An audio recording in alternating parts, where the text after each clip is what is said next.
Hello everyone, welcome back to my YouTube channel आओ सीखे शब्दों के अर्थ में। मेरे चैनल पर आप सभी का हार्दिक स्वागत और अभिनंदन करती हूँ।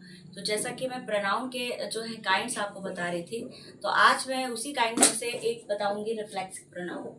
क्योंकि मैं एक एक प्रोनाउन को, एक ही काइंड्स को डिस्क्राइब कर रही थी, तो आज हम लोग बात कर लेंगे रिफ्लेक्सिव प्रोनाउंस पे। तो रिफ्लेक्सिव प्रोनाउंस हम किसको कहते हैं, पहले तो हम ये जान लेते हैं। रिफ्लेक्सिंग का मतलब ही होता है निज, निज यानी अपना, निजवाचक सर्वनाम। यानी हम लोग रिफ्लेक्सिव प्रोनाउन को क्या कहते हैं, निजवाचक सर्वनाम। देखिए इसकी जो डेफिनेशन है, है वह प्रोनाउन है जिसमें कार्य का प्रभाव कर्ता पर पड़े। मतलब जो भी कार्य किया जा रहा है उसका अगर हम प्रभाव देखें सब्जेक्ट पर पड़े यानी कर्ता पर पड़े, तो वह हमारा क्या होता है, रिफ्लेक्सिव प्रोनाउन। जैसे जैसे मैं हिंदी में कहूँ कि उसने स्वयं को मार लिया, उसने स्वयं को मार लिया, ही हर्ट्स हिमसेल्फ, उसने स्वयं को मार लिया। तो ये क्या हो गया कि मतलब कि कर्ता पर कार्य का प्रभाव पड़ रहा है, सीधे सीधे हमको ये समझ में आ रहा है। तो क्या करना है, रिफ्लेक्सिव प्रोनाउन में एक वचन जब आए तो एक वचन के लिए आप सेल्फ का यूज करेंगे अपने के लिए, और अगर बहुवचन हो तो सेल्फ का यूज करेंगे। यहाँ पे जो एफ है वो VES में कन्वर्ट हो जाएगा, VES में कन्वर्ट हो जाएगा, यानी सेल्फ हो जाएगा। इसका प्रयोग करते हैं। For example, myself, himself, herself, themself, ourself and itself. Okay, इन सबका मतलब यही है, खुद के लिए या स्वयं के लिए। जैसे कि हर सेल्फ हम लोग जो यूज करते हैं वो हमेशा हम लोग जो है स्त्रीलिंग के लिए यूज करते हैं, और हिम सेल्फ हम लोग यूज करते हैं पुल्लिंग के लिए। ठीक है, तो अब यहाँ पे हम आ जाते हैं एग्जाम्पल पे। जैसे आई हर्ट माई सेल्फ, मैंने स्वयं को हर्ट किया।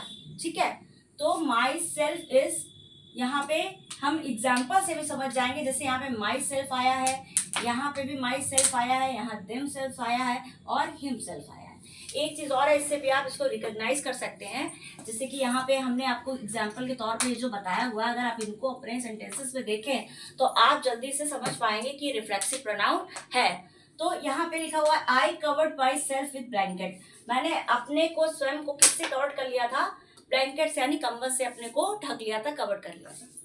they came here themselves, वे खुद स्वयं यहाँ आए। ठीक है, यानी दे के साथ हमने themselves यूज कर लिया, और दे के साथ हमने themselves क्यों यूज किया है, क्योंकि यहाँ पे क्या है, ये बहुवचन है, ये क्या है, प्लूरल है। ठीक है, दे क्या हो गया, प्लूरल फॉर्म में है, इसलिए हमने यहाँ पे सेल्फ का यूज करा है, सेल्फ का प्रयोग किया है। He will go there himself, वह वहां, देयर माने होता है बच्चों वहां, और हियर माने होता है यहाँ। इस पे कंफ्यूज नहीं होना है, डोंट बी कंफ्यूज्ड। तो he will go there himself, वह वहां स्वयं जाएगा, वह वहां स्वयं जाएगा। तो यहाँ पे भी क्या हो जाएगा, हमारा रिफ्लेक्सिव प्रोनाउन।